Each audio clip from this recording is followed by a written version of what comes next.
أعوذ بالله من الشيطان الرجيم بسم الله الرحمن الرحيم اللهم صل وسلم على سيدنا محمد وعلى آل سيدنا محمد كما تحب وترضى بأن تصلي عليه بسم الله الرحمن الرحيم.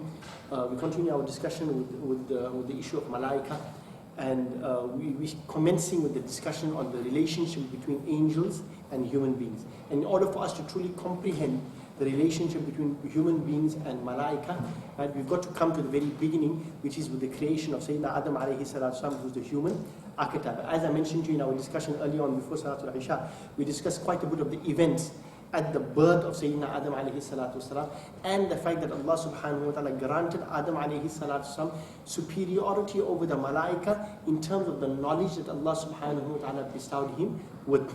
And not only did Allah subhanahu wa ta'ala bestow the knowledge to Adam alayhi salatu wasalam, He also then instructed Adam alayhi salatu wasalam to transmit this knowledge to the Malaikah, which the Malaikah did not know before this. And Adam alayhi salatu wasalam, in a sense, became muallimul malakut. Today there's a misconception that Iblis, there's a story that goes around, there's a theory which goes around there, that Iblis was the most intelligent of people and he was the greatest alim and so on there. And scholars have refuted this concept that Iblis was genuinely a true alim and a true person who possesses knowledge. Right? And they've proven it, inshallah ta'ala. If I get a chance next week, just remind me, I'll discuss it I'll just give the gist of the discussion, why Iblis was not genuinely an alim. In fact, he was totally opposite of what a true alim ought to be like. Okay?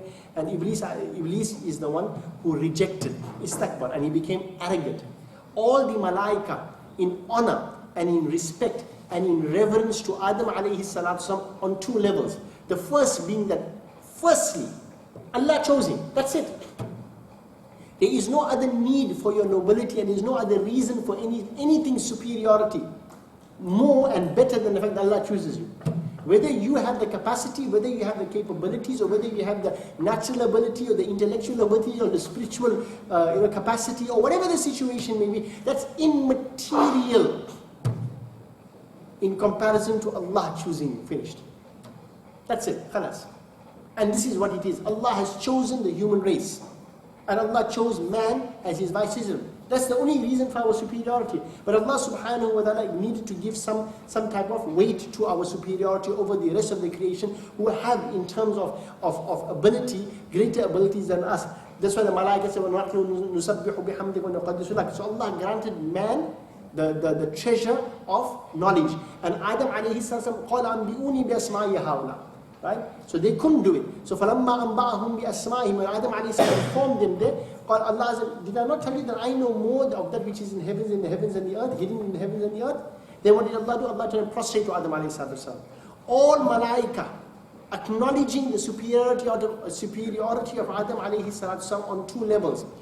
Number one being that he was chosen and selected by Allah. There is no election in Islam.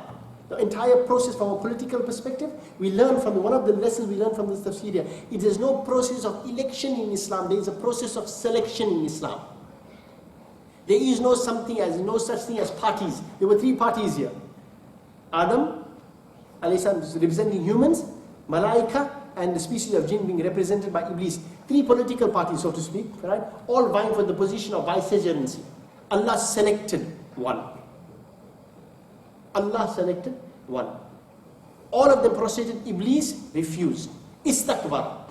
He became arrogant. وَكَانَ مِنَ الْكَافِرِينَ. The moment he portrayed arrogance, Allah subhanahu wa ta'ala, he became from the kuffar. وَكَانَ مِنَ الْكَافِرِينَ.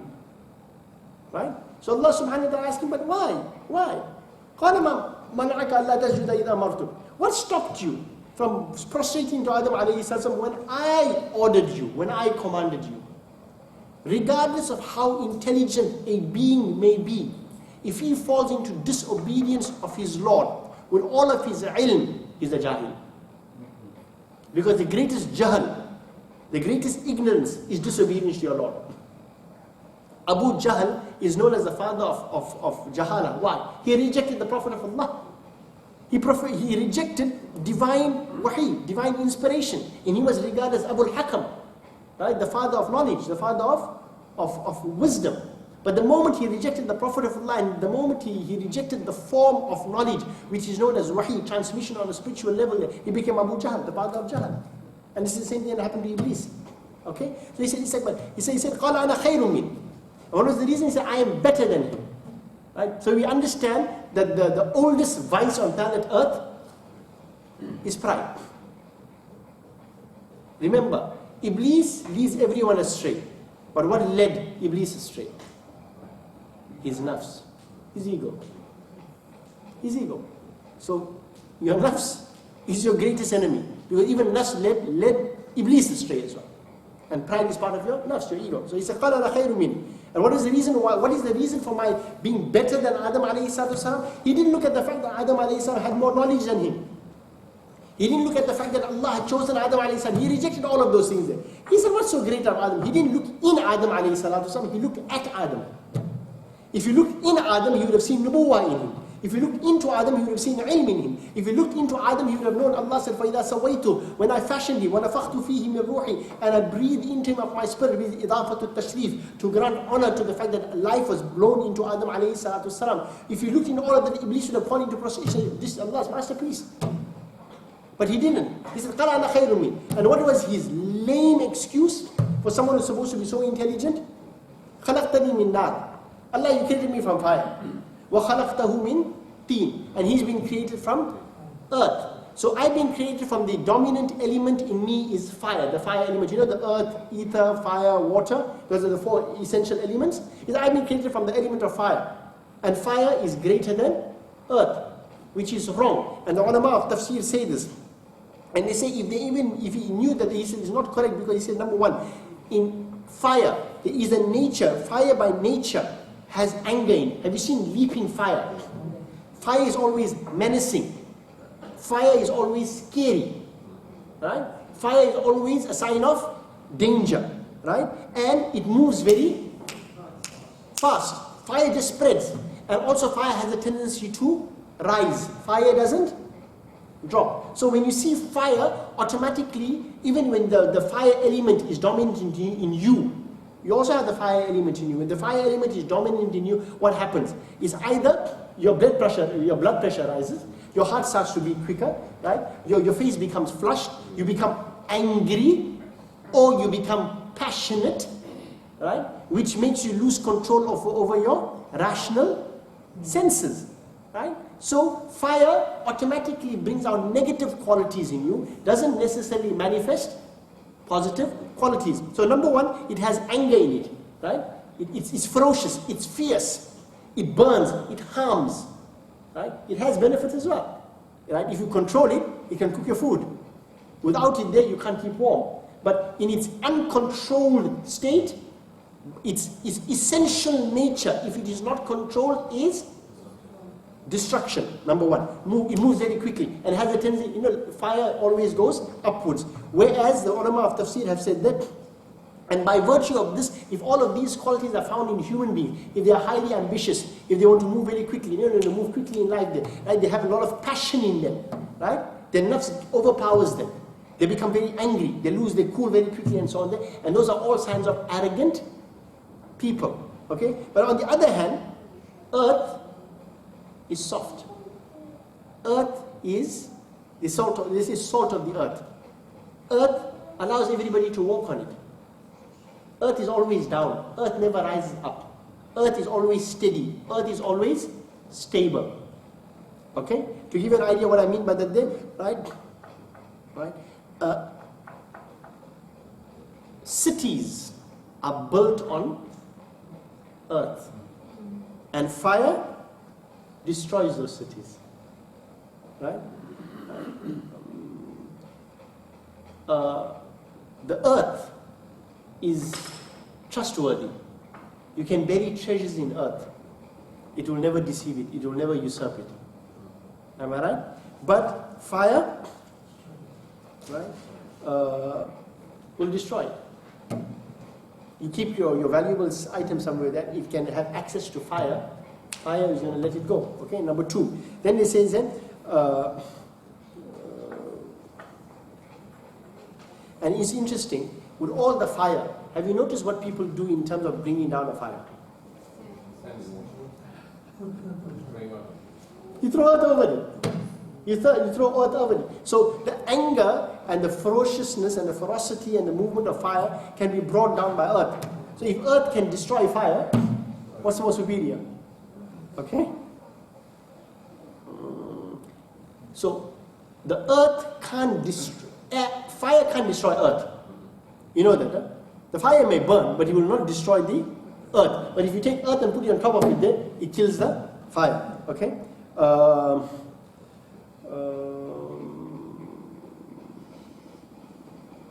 Okay, that's basically it. But it's very interesting what these points have been put across by Tafseer. So Adam alayhi salatu wasalam then was made the person who was honored by Allah subhanahu wa ta'ala, that at the very time of his creation between ruh and body, right? Allah subhanahu wa ta'ala granted him knowledge, and then Malaikah prostrated to him. Then Allah subhanahu wa ta'ala sent down Adam alayhi salatu to planet Earth. When he came to planet Earth, Malaikah also descended with him. And they continue to descend on planet Earth. And as such, Malaikah have a definite role that they play with human beings and interact with human beings on a daily basis. There is not a single human being on planet Earth that does not have some degree, a complete interaction with angels every single moment of his life. Every human being. And we're going to discuss this in detail. I'm just giving you precursors to our discussion for next week, inshallah ta'ala, number one. Number two is that in terms of Malaikah, because of the superiority of Adam alayhi salatu, and by extension, us the human species there, Malaikah are here on planet Earth primarily to help us, primarily to assist us, primarily to protect us, primarily to engage in all of those activities there which will enable us to live on planet Earth. And Allah subhanahu wa ta'ala has appointed them as His divine functionaries here to engage with human beings on Earth. And they engage with us on an individual level, they engage with us on a collective level, they engage with us on all affairs of our life from beginning to end, on an individual level and a collective level. We'll discuss all of those aspects in detail as we go on next week, inshallah ta'ala. But with all of that, Malaikah are here, right? They participate with us, they live with us, they engage with us, they seek forgiveness, they do plenty of things for us. But we remain unaware of them. We remain unaware of them. Right now, I can tell you with a great deal of confidence, inshallah, that Malaikah are present. Angels are here. You may not be able to perceive them, right? They may not be, so many angels there, there's no place for any human beings there. But depending on the intensity of the gathering of the remembrance of Allah, the intensity of the gathering of the Malaikah increases.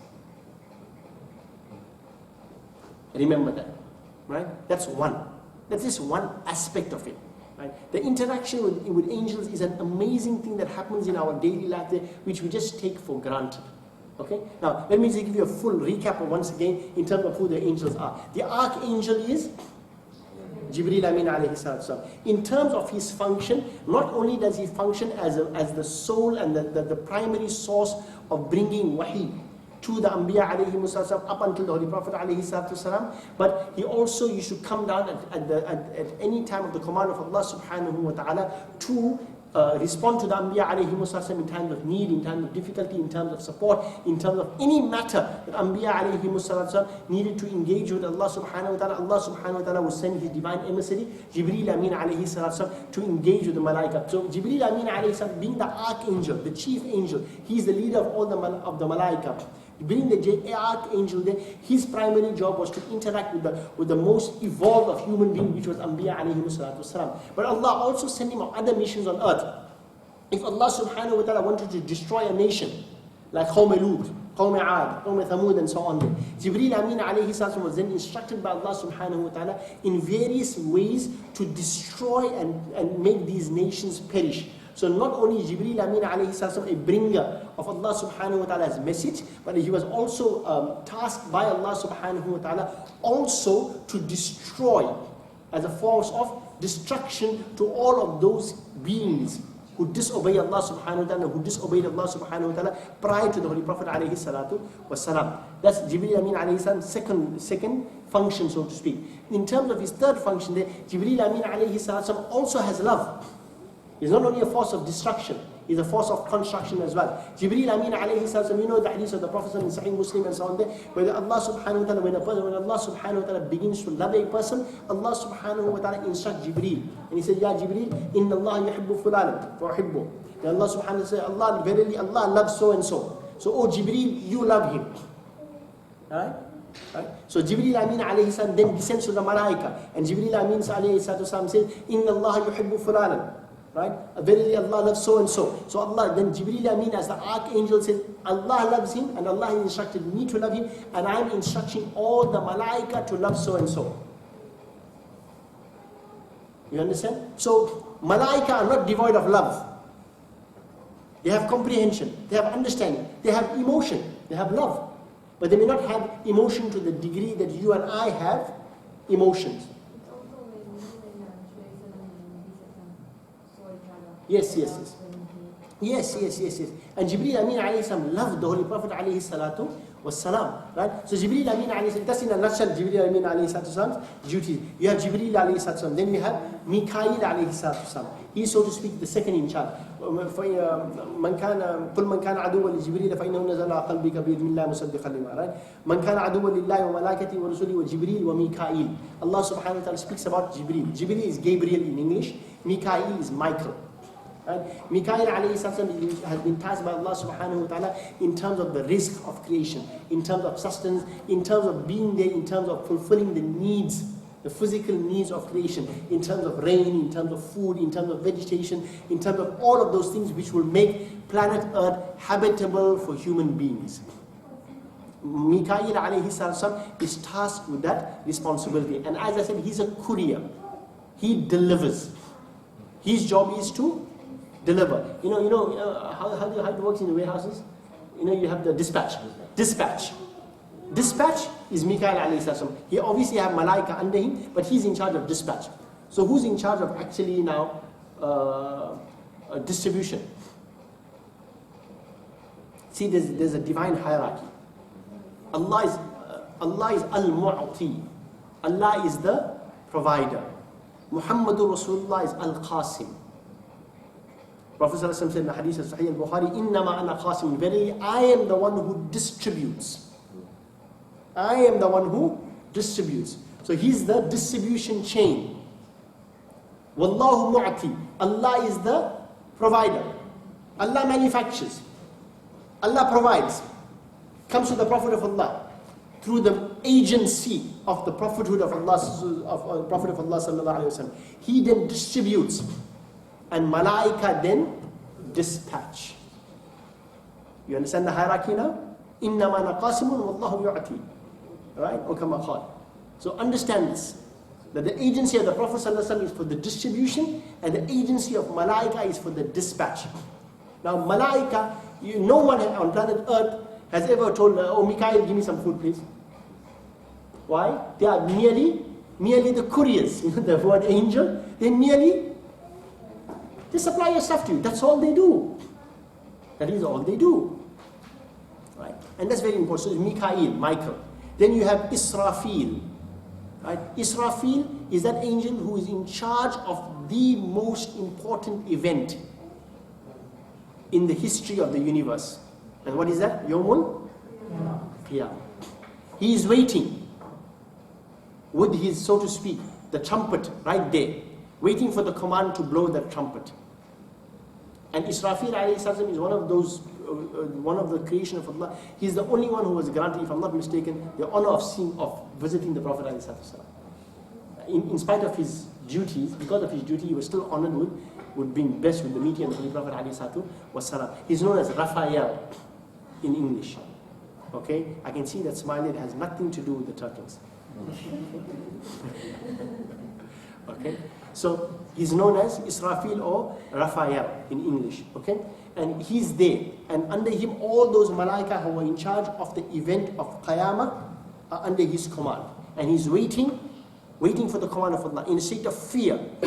Israfil alayhi salam is there for that. And you have Israel, who is Malakal Maut. Right? He is in charge, and with his entourage of Malaikah, he is in charge of life and death in the cosmos. So I can't hear you. I'm not too sure. I'll tell you about that tomorrow, inshallah. Right? I came across it the other day. That's why I mentioned it in passing. Right? So these are the 4 archangels. There are other angels besides them, but in terms of hierarchy, they all fall under one category or the other. And Jibreel Amin alayhi salam has the overarching advantage over all of them. The limitation for the Malaikah is Sidratul Muntaha. Jibreel Amin alayhi salam stops at the furthest lot tree. That's where Alamul Malakut stops. Yet, there are angels which are beyond Alamul Malakut as well, beyond Sidratul Muntaha. But those Malaikah who are beyond the farthest low tree, they can't come beyond Sidratul Muntaha. They can't come down. They only stay on the top. For them, the boundary is the farthest low tree. So there are Malaikah who are beyond Sidratul Muntaha, which Jibreel Amin alayhi salam himself may not necessarily have access to. Who are those Malaikah? Exactly. The Hamilan Arsh, the bearers of the throne. Right? Quran says about the Prophet, وَتَرَى الْمَلَائِكَةِ, and you will see the Malaikah, حَافِينَ مِنْ حَوْلِ الْعَرْشِ, right? Who are going around the Arsh, making tawaf around the Arsh. يُسَبِّحُونَ بِحَمْدِ رَبِّهِ, and وَخُذِيَ بَيْنَهُمْ بِالْحَقِّ, and they've been judged with truth. وَقِيلَ الْحَمْدُ لِلَّهِ رَبِّ الْعَالَمِينَ, and their statement is Alhamdulillahi Rabbil Alameen. So these Malaikah, the Prophet ﷺ has seen them. But access to Jibreel Amin alayhi salam has been limited because his limit is at Sidratul Muntaha. There is a difference of opinion as to whether Jibreel Amin alayhi salam is also the archangel and the leader of them. Some say that there is Ar-Ruh. Some say that Ar-Ruh is Jibreel Amin alayhi salam, and some of the scholars are of the opinion that Ar-Ruh are the spirit, which are a different species of angels altogether. Right? There's ikhtilaf on that day, but Imam Jalaluddin Suyuti and so on have mentioned that there is this category or a species of angel which are known as Ar-Ruh. وَيَسْأَلُونَكَ عَنِ الرُّوحِ, right? And and so on, and some other verse Ar-Ruh, تَنَزَّلُ الْمَلَائِكَةُ وَالرُّوحِ, right? Some say it's a single angel, some say it is a species of angel, right? Wallahu alam. We don't have any clarity on that matter in the Holy Quran. We just stick to what the Holy Quran and the Hadith of the Holy Prophet has elucidated to us in detail. And these are what have been elucidated to us in detail. So inshallah ta'ala, next week we will discuss the human connection, the human and angelic connection, and how we are intimately linked and connected with Malaikah, and how Malaikah are intimately connected with us, inshallah ta'ala. Wa sallallahu ta'ala sayyidina wa mawlana Muhammad wa ala alihi wa sahbihi ajma'in. Subhanakallahumma wa bihamdika ashhadu an la ilaha illa anta astaghfiruka wa atubu ilayk. Allahumma allimna ma yanfa'una wa anfa'na bima 'allamtana wa zidna ilma. اللهم ربنا تقبل منا انك انت السميع العليم وتب علينا يا مولانا انك انت التواب الرحيم. اللهم انا نسالك فعل الخيرات وترك المنكرات وحب المساكين وان تغفر لنا وترحمنا واذا اردت بعبادك فتنه فاهبطنا اليك غير مفتونين ونسالك حبك وحب من يحبك وحب عمل يقربنا الى حبك. وصلى الله تعالى على سيدنا ومولانا محمد وعلى اله واصحابه اجمعين وسلم تسليما كثيرا كثيرا برحمتك يا ارحم الراحمين.